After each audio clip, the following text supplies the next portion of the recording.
You guys are going to enjoy this conversation. At a time when we all need moral clarity, I had the honor of speaking to Ben Cohen from Ben and Jerry's about his political activism, his leadership, and much more. I urge you to watch until the end, drop a like, and thank you all. I am incredibly honored today to be joined by the co-founder of Ben and Jerry's and the Ben and Jerry's Foundation, Ben Cohen. How are you doing today, sir? Adam, good. Good to be with you. Thank you so much for making the time. You know, I think everyone in this space that I inhibit has looked up to your business for a while as a beacon of progressive values, which is amazing. First of all, thank you for being such a great advocate in this space. But I want to ask you a broad question. You know, my mom is a leadership coach, and she was asking me, from a leadership lens, how have you maneuvered this ability to stand firm on pro-democracy values, speaking out during times that matter, while also building a company that seems to be bigger than itself? It's huge. Yeah, it's really been kind of amazing. I mean, we didn't really plan on all this happening. We started off as a little homemade ice cream parlor in an old gas station in 1978, and that's all we were thinking of being. Then one thing kind of led to another. But I think the key is having a mission that includes progressive social values, that the purpose of the business is to work for progressive social values along with making great ice cream and along with making a profit, because if you don't make a profit, you can't do anything. So, you know, there had always been this idea that I think the business community put out, that it's not possible for a business to work to improve the quality of life in the community because that would take away from making a profit. And what we discovered is that if you put your mind to it, if you focus on it, that both things reinforce each other. And it's interesting. One of the things that's interesting is that all business, well, I don't know about all businesses, but most business corporations are incredibly political. They're very, very active politically. They determine who gets elected through campaign donations. They determine what laws get passed through lobbying. And they determine the information that people get through ownership of the media.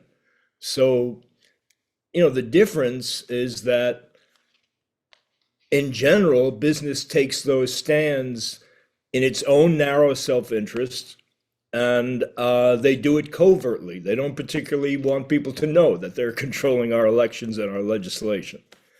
The Ben and Jerry's takes political stands overtly and does it not in its own narrow self-interest, but in the interest of the community in general. And what the community has said when they, vote with their wallets and their mouths is that they like it. I mean, it's interesting. I mean, sure, not everybody agrees with the values of Ben and Jerry's, but a heck of a lot of people do.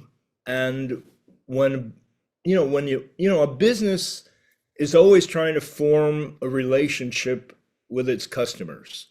And, so typically they hire PR agencies and advertising agencies to come up with some cute or emotional or funny stories, a lot of which are just make-believe. And, that forms kind of an ephemeral relationship with their customers. But when your relationship with your customers is based on shared, deeply held values, that's pretty much the strongest relationship that you can make. And I don't know, it's kind of a beautiful thing. I mean, you call it a virtuous circle or something. It's incredibly beautiful. And I like how you responded. So a lot of critics will say that businesses should stay out of politics, but as you pointed out, businesses are oftentimes involved in politics in a more private or narrow way, while you guys take public positions on social issues and use that to drive your narrative. And I really like the framework you laid out between the evolution of like capitalism and advocacy evolving into each other, that you don't have to, it's not a zero-sum game where the people at the top have to be screwing people over, that you can actually have these things coincide in such a way that you're building your business, you're succeeding, but your success lifts up other people and pushes a narrative. I really do like that framework, and I wish more leaders in America or across the globe would take that stance rather than pushing as hard as they can in a zero-sum way, right? Exactly. I mean, I really appreciate you using that phrase zero-sum game because, that's what I've been thinking a lot about in terms of how Trump is, driving the foreign policy, the economic policy, the war policy of the United States. That there's a way of relating to the world that's cooperative, where you're helping people in the world. And I mean, the amazing thing that we found at Ben and Jerry's is that as you help people, they kind of like you. And why not relate to the world that way as opposed to this zero-sum idea that in order for me to do better, I have to screw you. Trump wrote his book, The Art of the Deal. And one of the parts in that book is he says, there's a lot of people who say that a good deal is when both sides walk away happy. He says, that's bullshit. A good deal is when you get everything you want and the other guy is screwed. And now that's the way he's running the country. Now he's placing tariffs on every single country except for Russia and North Korea for some reason. But yeah, if people were less zero-sum in general, the leaders, I think the world would overall be better. Trump, if he understood that engaging in trade with allies helped both countries, it would be helpful. In the same way that if Elon Musk, for example, understood that you don't have to go hard all of the time, it would probably help people out. Can I ask you, what's an important political issue in this very moment, in October of 2025, that you think some business leaders should be paying attention to? Or what's been on your mind lately? Well, I mean, very lately, it's that thankfully, and due to the amazing outpouring of outrage from millions of people around the world, there's finally a ceasefire in Gaza. And I read the paper and they all call it Trump's peace plan, thanks to Trump. No fucking way. I mean, that thing never would have happened without the incredible uprising of millions and millions of people all over the world, shutting down governments, people sacrificing, getting arrested, people getting fired, people speaking out for truth and justice. And finally they got their governments around the world to recognize Palestine. None of that stuff would have happened without the power of the people, without the power that the people showed. And so anyhow, that's kind of what I'm thinking about. That's a great answer. I'm incredibly grateful for the peace deal. And that is a really good lens. Millions of people made this happen. I find it kind of disgusting and disturbing when people try to credit Trump when he spent the past year posting AI bombing videos, the fucking crap out of these guys. bombing the crap out of them. But the thing is, while he's bombing them, while children are being actually starved and, blocked off from aid, he's posting AI videos of the quote unquote Trump Gaza Strip or whatever with like him and Netanyahu dancing. We're supposed to believe that this man was taking things seriously and was pushing this forward when, like you said, millions of people across the globe pushed for this. It's disturbing how people then credit Trump. Yeah. I mean, the other thing I've been thinking about, as you say, currently today, is, you break, you fix. So, the US went to its bottomless pit of spending for war and weapons and says, oh, yeah, Netanyahu, you want to, kill huge numbers of people and you want to destroy the entire infrastructure of a country? We will give you unlimited supplies, courtesy of the American people, to do that as a gift. And well, yeah, that's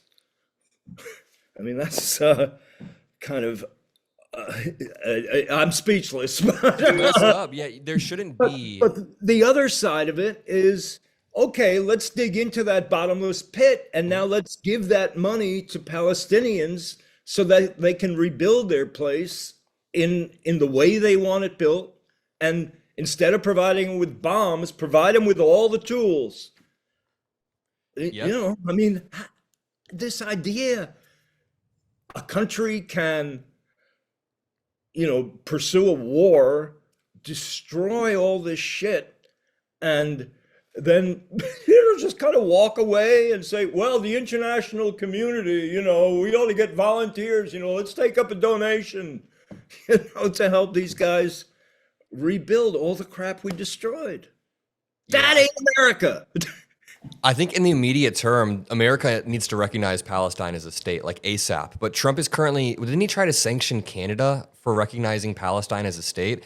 It's absurd, and we need Israel to at least be a part of the rebuilding process. I mean, I don't want them to be too involved because, but like there needs to be some reciprocation. Like, hey, we destroyed your country, and America can hopefully fund it as well because we could send bombs over there. But yeah, it's incredibly disgusting. And that actually brings me back to the broader topic. Most business leaders would not have the moral clarity to speak out about that in the way that you just did. A lot of business leaders think that it's too divisive. And I just think that it's incredibly amazing how you're not only able to be a beacon of clarity, leading people, but also building something that's massive. Yeah, well, thank you. Thank you very much. I mean, the key is that it's like at the very top of the strategy of a company's strategy. Mm-hmm. Most companies, they only have one mission: make as much profit as possible, pretty much as much short-term profit as possible. And so if if that's the mission of a particular enterprise, of course, they have no morals. Of course, I was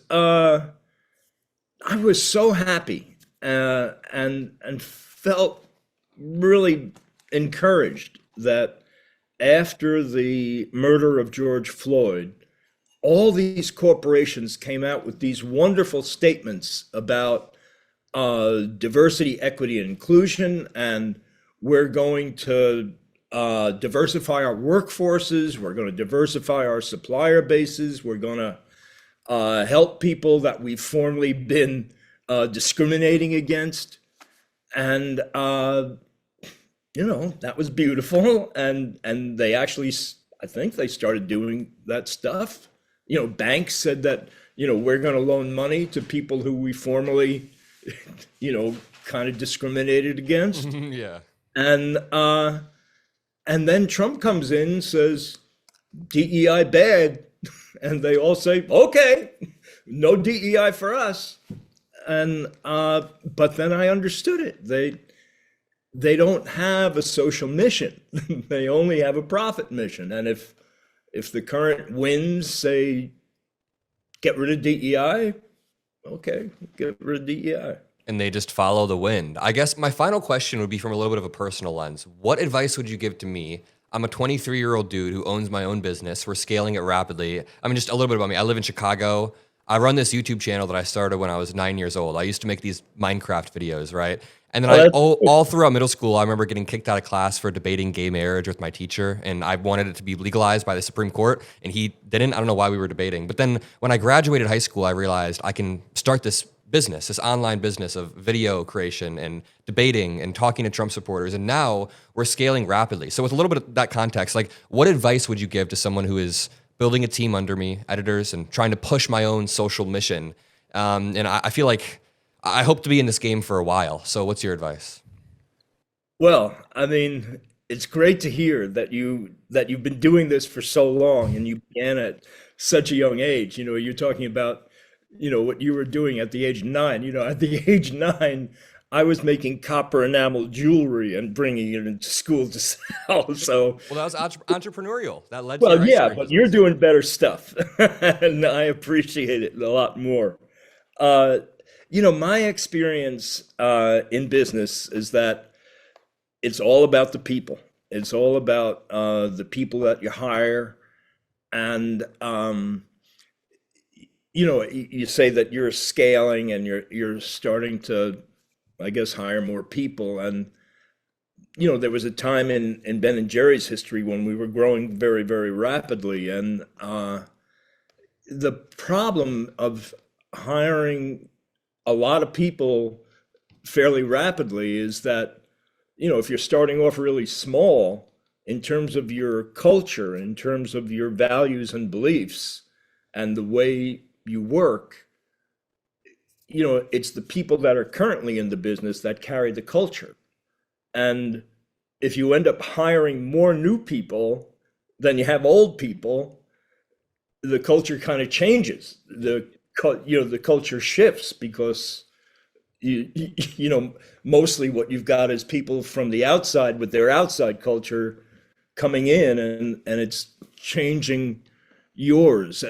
And it's particularly problematic if if the values, if the culture of your particular operation is not like, is contrast with the general culture. Yep. So that's what we found at Ben and Jerry's. I mean, the other thing that, I mean, you're lucky. Your mom is a leadership Yeah. coach, so she can help. Yeah. Exactly. I didn't have a mom like that, and I could have used it. That there were two. I went through all these trainings and I read all these books and worked with all these consultants. I came away with two things. One is that when you're giving people feedback, it's like a bank account. That when you give them positive feedback, you're putting money into the bank account. And when you give them negative feedback, you're taking money out. And you can't take money out before you've put money in. Yep. Can't run a negative balance. You want a surplus. Yeah. That's right.